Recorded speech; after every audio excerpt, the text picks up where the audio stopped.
This is such an important paleo biface story stone face and mammoth effigy that I really had to do a follow-up video on it just again to marvel at the workmanship on this Big Sur Nephrite Jade ocean tumbled lens in apple green jade. I acquired this from my friend Kenny Camillo of the Big Sur Jade company, and he's been in Big Sur and he has promoted Big Sur Jade and really responsible, largely responsible for putting Big Sur Jade on the map.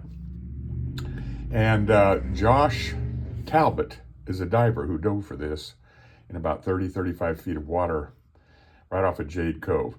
I've never seen apple green jade lens or any kind of apple green jade quite like this. The Paleo Indians knew very well what they had when they flaked this beautiful, beautiful, beautiful apple green jade lens. An amazing piece, really, truly. Got great translucency.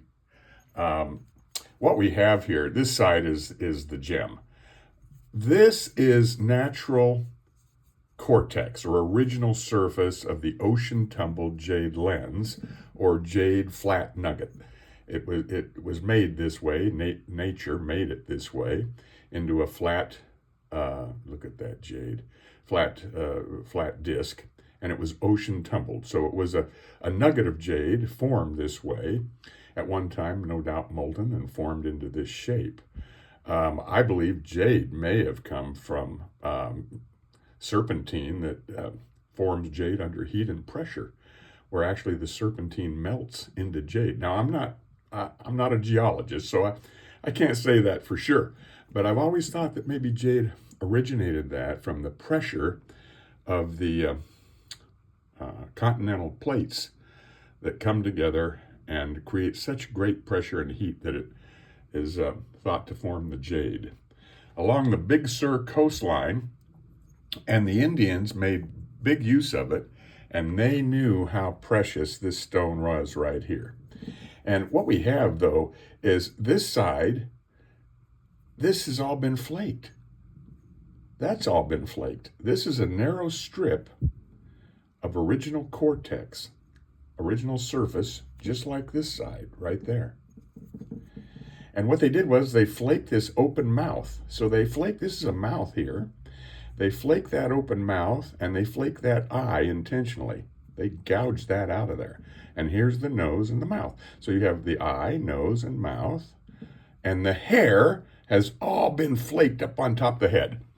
All of this flaking represents the hair on top of its head. Unbelievable craftsmanship and artistry. The creativity on this is unreal.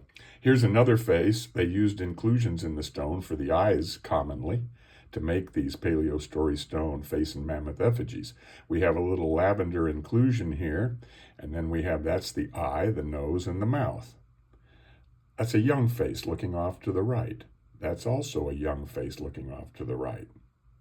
We have another face with this, the eye, big rounded nose and mouth down here, of another younger face looking off to the left now. And remember, this has all been flaked up here, not this strip, but all up here has been flaked to make the hair. And it's been banged around by the Paleo Indians to make the hair. And we turn it over this way. Now we have the old evil looking faces.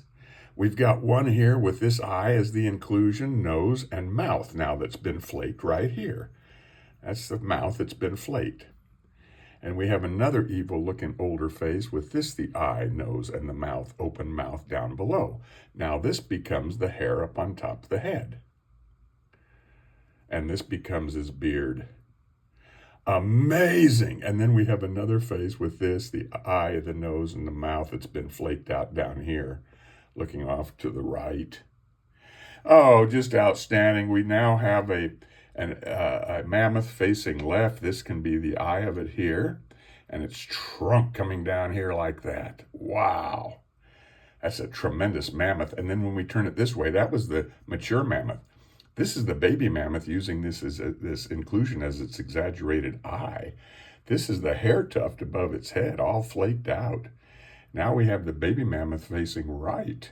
Oh, we go this way. Now we have this area that's all been pecked.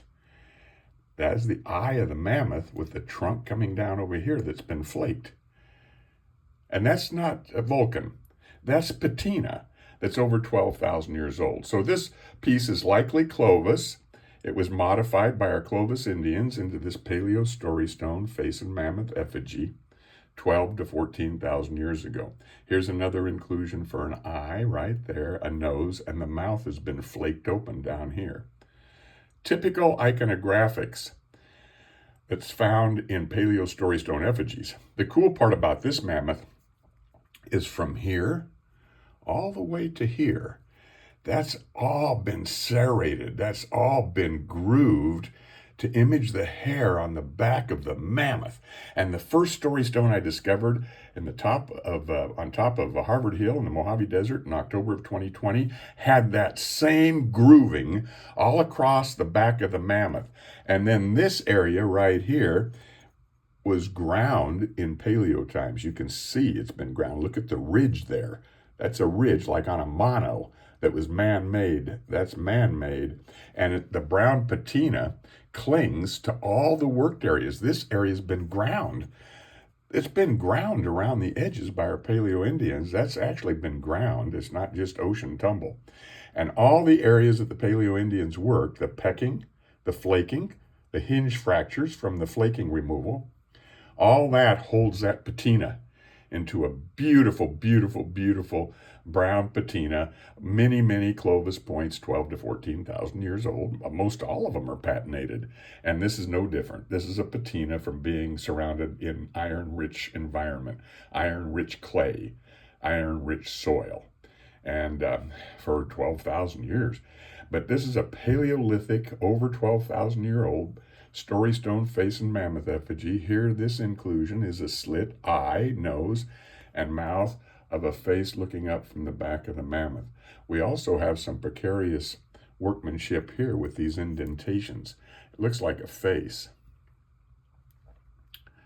right there on top of the mammoth's head. In any event, it's just an outstanding. This side, for jade, it's hard to work. It's the toughest gemstone known to exist, not the hardest. Diamonds are a hardness of 10 on the Mohs scale. This is 6 to 6.5. But the molecular structure of nephrite in particular, which is a fibrous structure, holds it together so well that it's actually very difficult to work. And the Paleo Indians worked all that. They only left this one strip there, and then they worked this part over here. This is an unbelievable Paleolithic Big Sur Jade apple green story stone face and mammoth effigy.